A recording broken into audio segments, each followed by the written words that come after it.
আল্লামা দেন সাইদির খুনে শেখ হাসিনার ফাঁসি চাই। মাওলানা মতিউর রহমান নিজামীর খুনে শেখ হাসিনার ফাঁসি চাই। আমরা শেখ হাসিনার ফাঁসির কে কার্যকর করার জন্য সরকারের কাছে উদাত্ত আহ্বান জানাচ্ছি, এর যথাযথ ভূমিকা গ্রহণ করার জন্য।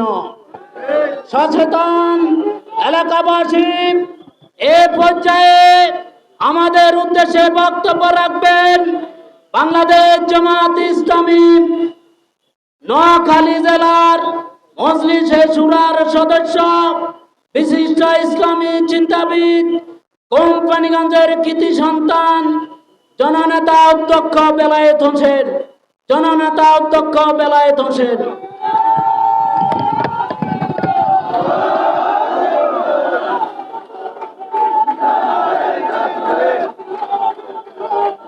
আলহামদুলিল্লাহ রাব্বিল আলামিন ওয়াসসালাতু ওয়াসসালামু আলা সাইয়্যিদিল মুরসালিন ওয়া আলা আলিহি ওয়া সাহবিহি আজমাইন।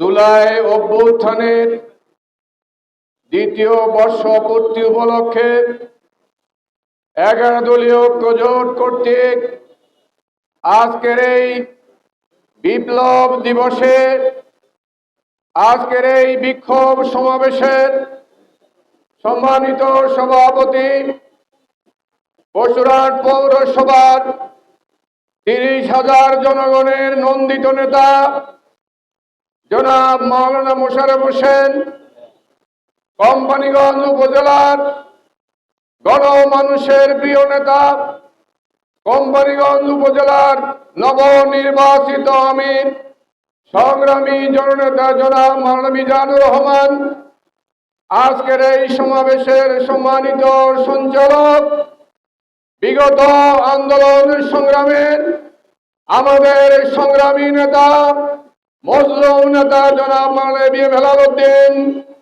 আমাদের পূর্বাঞ্চলের সংগ্রামী নেতা, সফল চেয়ারম্যান চর্মবর্তীর জনাব কাজী হানিফ আনসারী, আমাদের সরাদার ইউনিয়নের সংগ্রামী নেতা জনাব মাওলানা শাহজাহান, সিরাজপুর ইউনিয়নের জনগণের নন্দিত নেতা জনাব আবুল হাশেম, সরকারকড়া ইউনিয়নের জননেতা জনাব অ্যাডভোকেট সুমন, সরলা ইউনিয়নের সংগ্রামী জননেতা জনাব মাওলানা আইয়ুব আলী, রামপুর ইউনিয়নের সংগ্রামী জননেতা জনাব শরীফউদ্দিন জসিম, মুসাপুর ইউনিয়নের জনগণের নন্দিত নেতা জনাব অধ্যাপক জিয়াউল হক জিয়া, এবং আগামী দিনে সর্বপুরা ইউনিয়নের জনগণের নন্দিত নেতা বিশিষ্ট সমাজসেবক জনাব মাওলানা মিজানুর রহমান সহ বিভিন্ন পর্যায়ের সম্মানিত নেতৃবৃন্দ,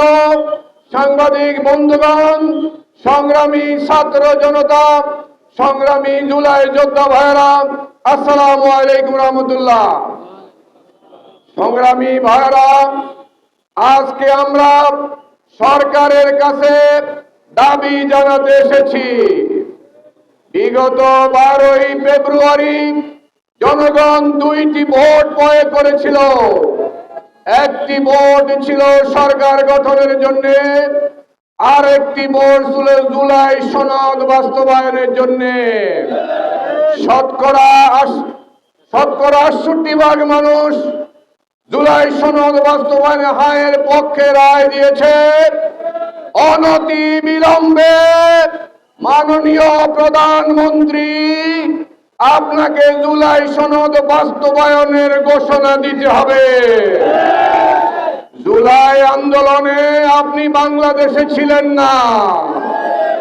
জুলাই আন্দোলনের ফসলের কারণে জেল থেকে, মামলা থেকে মুক্তি পেয়ে আপনি এসেছেন।